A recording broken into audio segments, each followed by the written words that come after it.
Sous ce drap se trouve le corps sans vie d'Ibrahim Fofana, âgé de 11 ans, mort par noyade à Nokwa, village situé dans la commune d'Abobo. Ces enfants, bien sûr, ont sauté la clôture. Et ils sont retournés. Quelques minutes après, ils sont sortis pour un travail. De là-bas, on m'interpelle qu'il y a un enfant qui s'est noyé. Je vis effectivement, les faits sont réels. Je suis allé au commissariat signaler ce que j'ai vu. Ils sont venus, on a appelé les hommes de compétence, les pompiers. Ils sont venus, j'ai fait tous mes pieds. Dieu merci, on a pu sortir l'enfant. On a pris l'enfant pour aller à la morgue. Ce lac artificiel dans lequel le jeune Ibrahim a trouvé la mort est une création de la chefferie villageoise pour canaliser les eaux de ruissellement. Informés donc du drame, les agents du commissariat le plus proche ainsi que les membres de la chefferie traditionnelle se sont rendus sur le lieu pour faire leur constat. Bon, effectivement, le village est dans un bas-fond. Quand il pleut, les riverains sont noyés. Donc nous avons sollicité vraiment le ministère qui s'occupe de ça pour pouvoir faire le travail pour nous. Donc après les sondages, ils ont vu que bon, en faisant ça, ils allaient faire creuser. Ils allaient creuser pour que l'eau puisse recueillir toute l'eau qui sera évacuée. Donc c'est ce qu'ils ont fait. Mais c'est pas, les travaux ne sont pas encore terminés parce qu'ils avaient dit qu'après ça, ils allaient faire quand même une clôture, mettre un gardien pour la sécurité des enfants. Au domicile familial du petit Ibrahim, la tristesse se lit sur les visages. Difficile pour la mère d'accepter cette séparation. Le père est quant à lui dans le désarroi. Il lui est encore difficile de donner une explication à ce départ tragique de son fils Ibrahim. C'est un enfant qui me coûtait très cher. Je faisais tout pour qu'il puisse rester tranquille. Moi, je suis un chauffeur, je voyage beaucoup. La fois dernière, quand on les a laissés, il devait voyager avec ses frères pour aller. Pour que moi, il y a eu des soucis. Je n'avais pas trop de... J'ai dit non, il n'est qu'à rester. Donc il était un peu fâché. Il dormait chez mon grand frère à la maison. Donc ça faisait tout. Hier nuit, je suis quitté au travail. J'ai demandé à ma femme et le petit, est-ce qu'il est rentré? Il dit non, il est chez ton grand frère là-bas. En même temps, j'ai pris le portable, j'ai appelé mon grand frère. Allô, ça va? Mon petit est chez toi là-bas? Il dit oui, il est là. Il dit bon, ok, il n'y a pas de problème. Matin, je suis sorti, je suis allé au travail. Maintenant, dès que je suis resté là-bas, on m'appelle que non, il y a un lot en deux voies que mon fils est resté là-bas. Mais moi, je donne à Dieu. Ibrahim venait d'avoir l'entrée en 6e, mais hélas, le rêve des parents de voir le fils faire ses premiers pas au collège vient de se briser à jamais. Nous sommes le mercredi 7 juillet. Après la composition, la proclamation des résultats, place aux réclamations, mais pas que. Ici, au lycée Jeune Fille Mamie Fétet de Bingerville, les élèves sont bien présents depuis 7 heures pour les réclamations, mais aussi pour le retrait des relevés de notes. Continuons de donner les relevés de notes aux candidats. Nous avons eu 3 cas de réclamation dont les notes de l'EPS ne sont pas reportées. Nous constatons également la présence de parents d'élèves venus accompagner leurs enfants. Parmi ces parents, Patrick Désiré Alani et ses fils jumeaux. Hier, je leur ai donné le transport pour venir.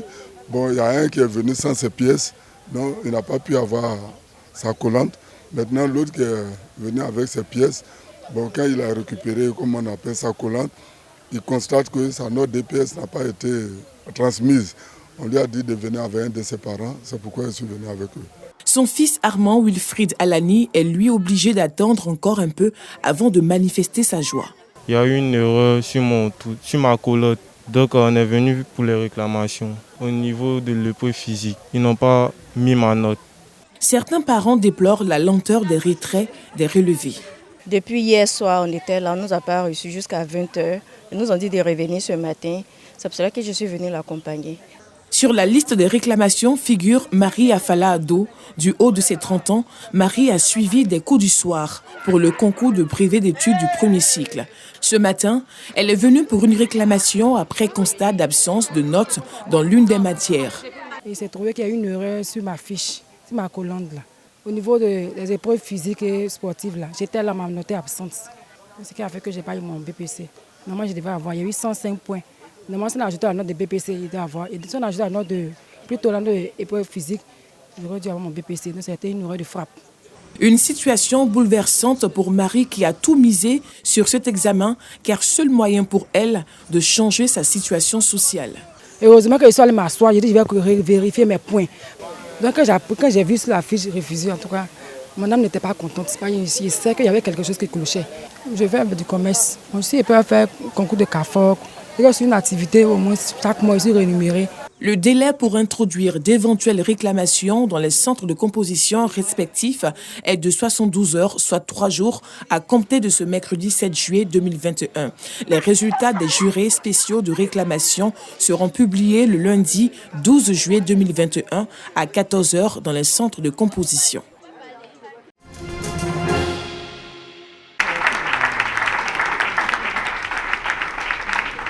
Voici Ferima Koulibaly, co-gérante de Malifé Entreprises, qui remporte le prix Louis Dreyfus 2021. Ce concours qui a pour objectif général de promouvoir les activités des entreprises locales spécialisées dans la transformation agroalimentaire qui contribuent à réduire la faim et la pauvreté en apportant des solutions durables aux agriculteurs. La lauréate repart avec la somme de 5 millions de francs CFA. Elle est suivie par Dobinou Hervé de l'entreprise Chocoplus, spécialisée dans la transformation du cacao en chocolat noir, avec également 5 millions de francs CFA. Enfin, de Tolou Anne Mireille de Dissois Cajou, qui propose des amandes enrobées et d'autres dérivés à base de noix de cajou et repart, elle, avec la somme de 3 500 000 francs CFA. Au fait, ce sont des confiseries, c'est-à-dire des bonbons, mais des bonbons aux fruits sans sucre ajouté. Ce sont des bonbons que tout le monde peut manger. On a décidé de faire ce genre de bonbons parce qu'on était fatigué d'aller chez le dentiste. Ensuite, montrer au monde entier qu'on peut consommer les fruits autrement. Je suis vraiment très contente. D'abord, je dis merci au Seigneur Tout-Puissant, merci à USAID, merci à la Fondation Louis Dreyfus. Cette compétition est l'initiative de l'Institut européen de coopération et de développement ISED en Côte d'Ivoire avec l'appui de la Fondation Louis Dreyfus. Pour cette 3e édition, l'innovation a été l'organisation d'un panel autour du thème de la valorisation des matières premières agricoles via la transformation locale et l'ouverture du concours à d'autres types d'entreprises agroalimentaires. Cette cérémonie marque un symbole, lequel symbole est donc la volonté de l'entreprise Louis Dreyfus à travers sa fondation de contribuer aux fondamentaux de la politique économique de la Côte d'Ivoire qui passe par donc, la transformation des matières premières agricoles telles que est souhaitée par le gouvernement. Cette année, 13 candidats étaient en compétition. Ils sont passés par le processus d'incubation de l'Institut européen de coopération et de développement, IECD, à savoir la sélection sur une centaine de candidatures reçues, la formation en marketing, en gestion et technique agroalimentaire, l'élaboration du business plan, la préparation du pitch pour le jury. Les entreprises que nous accompagnons aujourd'hui trouvent leur place dans les rayons de supermarchés, sortent de l'informel, rémunèrent mieux leurs producteurs et permettent un développement local. Je peux certifier que les produits qui sortent de l'incubateur respectent les normes d'hygiène et de qualité. Donc nous avons une double certification. Premièrement, notre outil a été conçu aux normes agroalimentaires. C'est cette qualité-là qui permet à l'entrepreneur et à son produit de rentrer dans les rayons de supermarché et d'être adoubé par le consommateur. En plus des subventions, les lauréats bénéficieront de l'accompagnement et du coaching de l'Institut européen de coopération et de développement et la Fondation Louis Dreyfus pendant 1 an. L'IECD accompagne les agriculteurs et les entrepreneurs de l'agroalimentaire depuis 2015 au sein du Centre Transform. Grâce à ce programme, plus de 120 petites et moyennes entreprises ont déjà intégré un parcours d'incubation complet pour lancer ou développer leur activité en agroalimentaire. L'ex-président sud-africain Jacob Zuma s'est constitué prisonnier quelques minutes avant l'ultimatum de la justice. Il a été donc condamné à 15 mois de prison pour outrage. Il est accusé aussi d'avoir pillé les ressources publiques durant sa présidence de 2009 à 2018. Il a multiplié les manœuvres pour ne pas témoigner, ce qui lui a valu sa condamnation. Il est arrivé juste après 1h du matin. Vous savez qu'en tant qu'ancien président, il a une unité de protection présidentielle. Ils nous l'ont amené, mais maintenant, nous devons prendre le relais et je dois m'assurer qu'il est incarcéré en toute sécurité et nous devons également répondre à ses besoins spéciaux s'ils ont été identifiés.